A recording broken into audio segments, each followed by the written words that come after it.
This is Julie Mansell from Gem Ministries International, and the next phrase that we're going to look at is the phrase coming of the Son of Man. And we see this in the Olivet Discourse. That's the discourse in Matthew 20:24, and you find it in Mark and Luke as well. It's interesting that we don't see the Olivet Discourse or similar passages in the Gospel of John, and that is because John wrote an expanded version of his Olivet Discourse, and it's called the Book of Revelation, the Apocalypse of Jesus Christ, which we've just talked about. So you have Matthew, Mark, Luke, and Revelation, which is the Olivet Discourses, talking about Jesus' final destruction on the Hebrew Mosaic culture that they were operating on at the time. So let's have a look at this phrase, coming of the Son of Man. And there is numerous, it's very far from a sudden appearance of a deity in the sky. There's numerous Old Testament references about the coming of the Lord, the day of the Lord.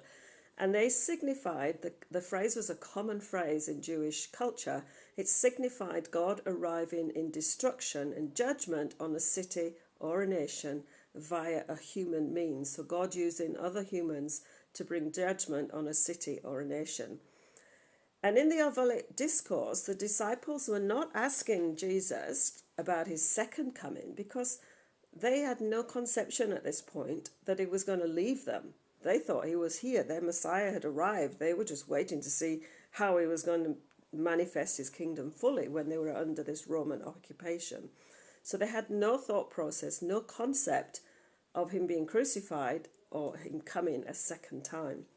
So when they asked him, they were asking him, when are you going to come on vengeance in Jerusalem, as you've just said you were going to do in that previous discourse that he'd had with the Sadducees and the Pharisees?